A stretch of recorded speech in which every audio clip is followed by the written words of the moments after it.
Assalamualaikum warahmatullahi wabarakatuh. Berjumpa lagi dengan channel saya.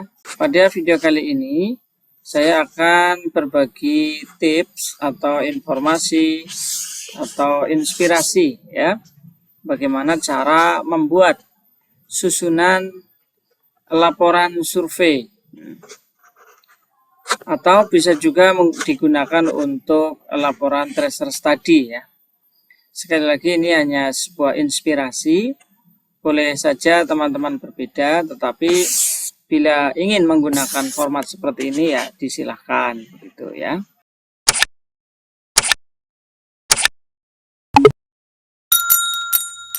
Nah, yang pertama untuk laporan survei kepuasan atau tracer study ya pastinya harus diberi cover dulu ya. Kemudian jangan lupa di cover itu ada identitas ya. Pertama judul, kemudian bisa jadi logo ya, kemudian ada tim pelaksana survei ya. Kemudian di bagian bawah ada nama lembaga dan juga tahun pelaksanaan kegiatan survei atau mungkin tracer itu tracer study.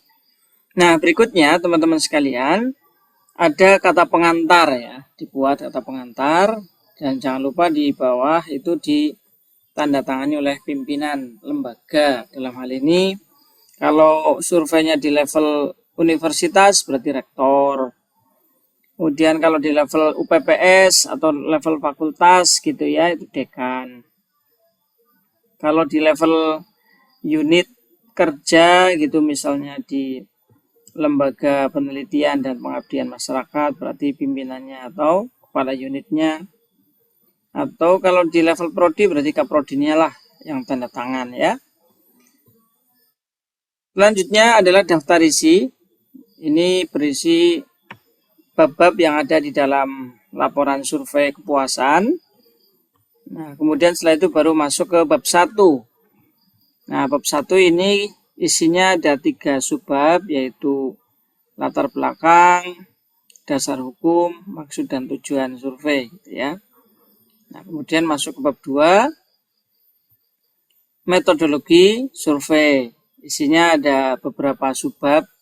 Di sini ada 6 ya, 6 subbab. Pertama adalah waktu dan tempat.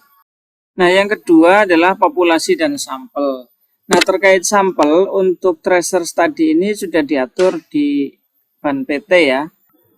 Untuk prodi bila jumlah lulusan itu di atas 300 orang, maka sampel minimalnya 30%.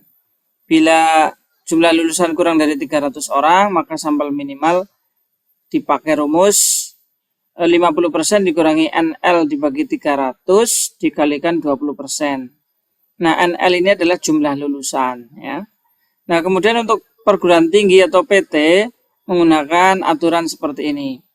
Bila jumlah lulusan lebih dari 5.000 orang, maka sampel minimal 10%. Tapi bila jumlah lulusannya kurang dari 5.000 orang, maka sampel minimalnya adalah 20% dikurangi 10% per 5.000 kali NL, di mana NL ini adalah jumlah lulusan. Nah, ingat bahwa bila tracer study itu sasaran di dalam surveinya itu adalah lulusan pada TS-2, TS-3 dan TS-4, bukan yang baru lulus, tetapi lulusan 3 tahun yang lalu, 4 tahun yang lalu, dan 5 tahun yang lalu. Yang C, metode pengumpulan data, misalnya dengan kuesioner atau dengan wawancara dan seterusnya. Kemudian yang D, metode pengolahan data dengan statistik deskriptif atau statistik inferensi dan sebagainya, termasuk alat bantunya bisa jadi ditulis di sini menggunakan SPSS atau Excel atau Minitab atau program-program statistik lain yang digunakan. Kemudian yang E, uji instrumen. Khusus tracer dan survei pengguna lulusan, uji instrumen tidak diperlukan. Kenapa? Karena sudah menggunakan instrumen yang sudah diuji, yaitu instrumen tracer study dikti dan juga kalau yang pengguna lulusan sudah ditetapkan oleh Ban PT mengenai 7 aspek yang dinilai oleh pengguna lulusan. Dan yang terakhir di bagian kedua adalah media survei. Dijelaskan di sini entah menggunakan Google Form atau website resmi atau manual ya, dikirim melalui email, dikirim melalui surat dan sebagainya.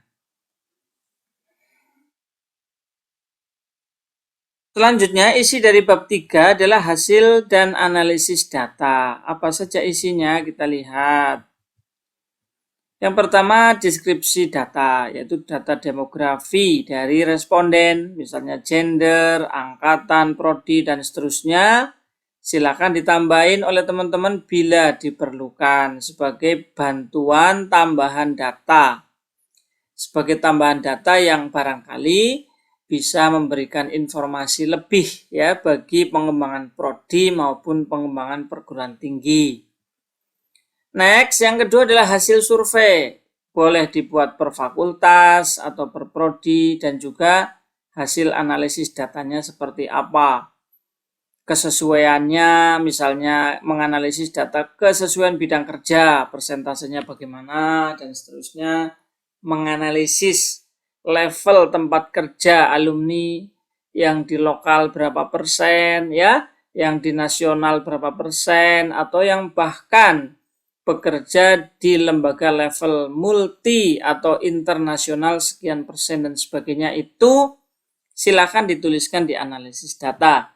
Termasuk juga dulu masa tunggu mendapatkan pekerjaan pertamanya itu berapa bulan, dianalisis di sini. Dan tentu analisis data yang lain yang memang ditanyakan ya di dalam tracer study. Selanjutnya yang C adalah evaluasi. Nah, di sini penting dari hasil analisis data diperoleh kesenjangan antara harapan dan kenyataan sehingga dilakukan evaluasi untuk meminimalisir kesenjangan tersebut. Nah, evaluasi ini penting teman-teman sekalian ketika ada sebuah data yang ternyata tidak sesuai dengan harapan, tidak sesuai dengan standar BAN PT misalnya atau standar mutu internal ya, maka dilakukan analisis termasuk mengapa terjadi seperti itu dan seterusnya. Kemudian yang terakhir adalah tindak lanjut dari hasil evaluasi ini. Selanjutnya bab 4 adalah penutup. Nah, isinya adalah kesimpulan dan rekomendasi. Setelah itu baru dilengkapi dengan lampiran. Yang pertama adalah lampiran instrumen atau kuesionernya, kemudian hasil perhitungan data statistik yang tidak ditampilkan di hasil analisis data tadi. Kemudian yang ketiga adalah hasil uji instrumen, khusus bagi instrumen-instrumen yang memang perlu ya dilakukan pengujian terhadap validitas dan reliabilitasnya. Silakan dilampirkan di sini.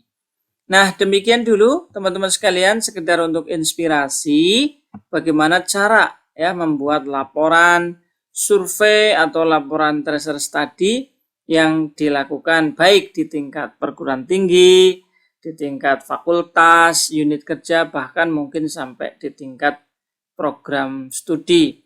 Terima kasih. Assalamualaikum warahmatullahi wabarakatuh.